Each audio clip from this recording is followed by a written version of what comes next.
Today I like to share with you some of the things that I learned from the last trip that I went to Malaysia to visit my monk's brother over there, and we have a chance to visit the one of the biggest Mahayana Buddhism. They have the many branches worldwide, and this is one of them in Malay. The temple is called Fo Gong Shan. The original temple is in Taiwan, and then now they have many branches, maybe over 200 branches around the world under the vision of their master, Long Po, or the master Singwin Tatsu, Venerable Master Singwin, who just passed away on the 5th of February, last week at the age of 92 or 97, I'm not sure. He just passed, but he has a quite unique and interesting vision, when he built a temple, to serve the whole humanities, the whole mankind, to find the refuge where people can come back and reflect on their own life and reflect on how to live good life. So he provided that environment, to come back to the minimalism, detach from the material world, and live life as simple as possible. So this is in front of the temple, and it's last month. It's still considered Chinese New Year. Wherever you go, you may find the Chinese people, they're celebrating their New Year. And here is his characteristic when he built the temple. He said, be compassionate, skillfully render services to others, respect people of different nationalities, and focus on universality and equalities. By Venerable Master Singwin. There are many pictures of him around the temple, and he's teaching simple and direct teaching. Not only simple, direct, but also very profound. A lot of things that I learned from every time I have a chance to visit his temple. They also have the temple in Thailand, in Japan, in many places, including in Malay.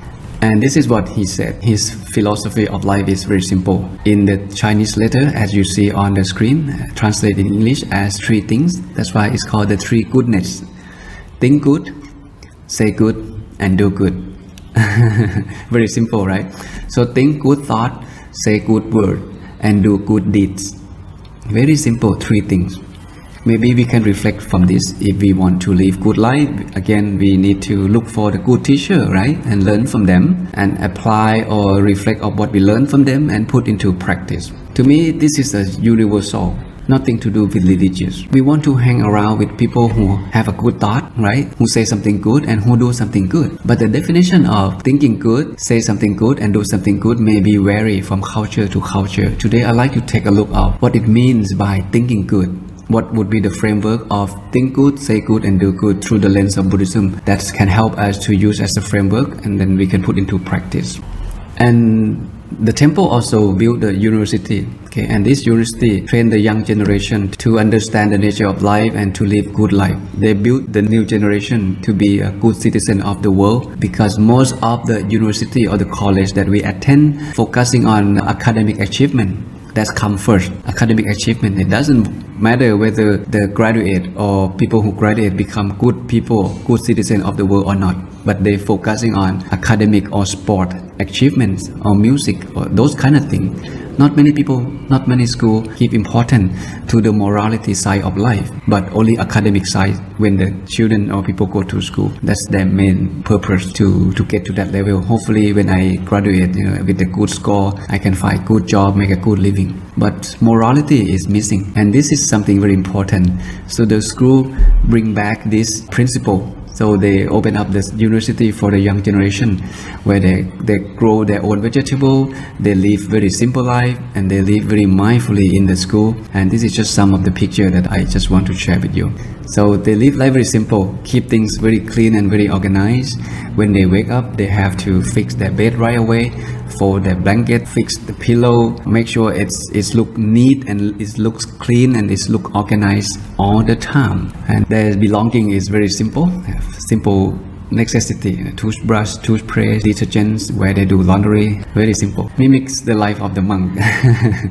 They walk to the class together, male and female, very mindful. And sometimes they practice mindfulness by putting the glass on top of their head when they walk to the class. Quite interesting. And they also have the session like this with the tea session before they start the class. The student allowed to drink tea, fix tea, and serve tea, mindfully.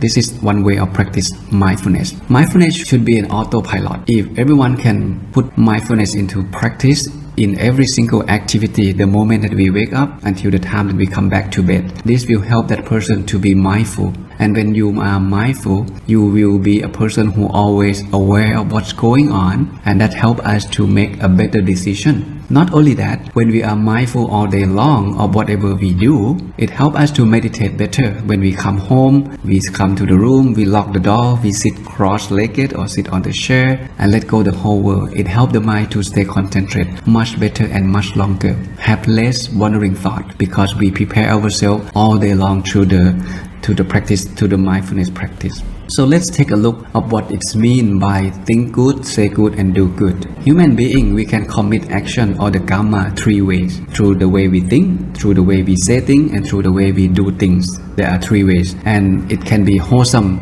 action or opposite can be an unwholesome action. You have choices that you can choose to think good, to think bad towards someone, to say good, to say bad towards someone, and to do good and to do bad towards someone. So you have completely control over your own action. But the thing that we cannot have a full control of our action. Sometimes we do something, we say something without thinking. So we already hurt someone's feeling already because we're not mindful enough. Our mindfulness is not strong or fast enough to catch that emotion that, oh, I am angry. They say something bad to me, I have to say something bad to them right away. And that's human instinct. But mindfulness helps us to regain the consciousness, and it gives rise to understanding, and it helps us to make a better choice of saying things, of doing things when we are mindful. So start from the first one. What is mean by thinking good? Unwholesome thinking or thinking bad in the blue color. Thinking of greed, thinking of ill will, hatred, resentment, anger. These are considered bad thinking, right? And also having a wrong view, don't have the right understanding. But for wholesome thinking, opposite, thinking of giving, thinking of non-greed. You don't think of taking someone's stuff, something that not belong to us, right? Think of jealousy, think of hatred. You have to think of something opposite. Opposite to ill will is loving kindness and compassion, and opposite to wrong will and right will. The reason you choose to join the session Saturday evening like this, 7 to 8:15 p.m. every Saturday, and this is considered right view. You book your calendar, you lock your time, and then you join the session. Why? Because you want to meditate and you know the benefit that meditation can give to your life. That is why you come and join the session, or that is why you meditate on your own on the regular basis, because you have the right view.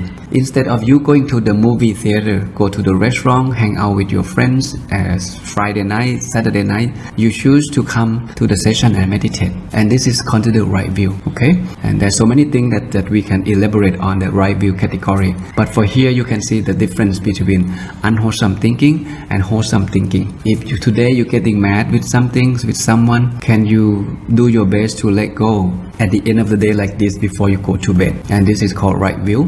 This is something that everybody should practice and should develop. So this is the framework of right thinking that we can put into practice. What about the right saying?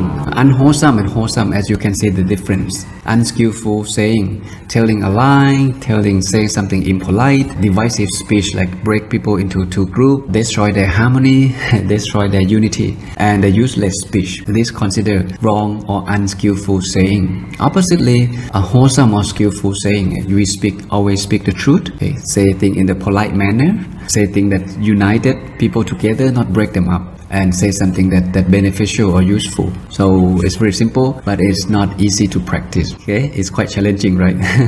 We usually break this. We usually have unskillful or unwholesome speech all the time because our mindfulness is not enough. Like I said, if someone says something bad, we want to say something bad to them right away. So the formula when it's come to speech or giving speech or saying something is this: not only you tell the truth, but whatever you're about to say, it should be beneficial to your listener, to the audience, or to the person in front of you. And not only that, it should be the right timing to say that thing.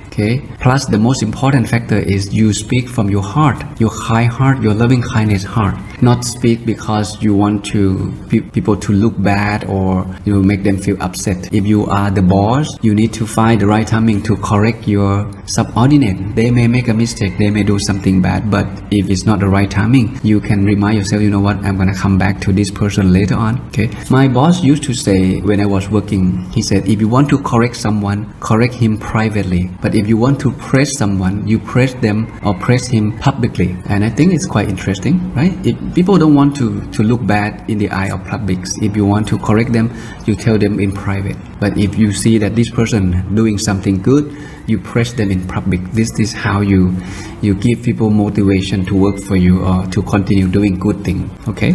And the last one, doing good and doing bad. This is the framework, what it means by doing good, what it means by doing bad. Killing or harming others definitely is bad thing, right? Stealing stuff, taking something that not belong to us, this definitely also considered bad action. And sexual misconduct, you have a relationship outside your relationship, this is considered something bad. Okay, you should be honest to your spouse and the relationship that you are in. For wholesome, again, it's opposite. Instead of killing or harming others, you develop the living kindness and compassion toward all being, toward yourself and toward people around you, including animal as well. And stealing, okay, you develop the right career. When you have the right career, you stay on that track. You're not trying to take benefit over someone or stealing someone's stuff. And for the sense sexual misconduct, what we can do is we develop the sense control or the self-control or the sense restraints when it's come to lust, when it's come to sexual relationships. So we need to develop that to remind ourselves to keep the mind in a wholesome state all the time.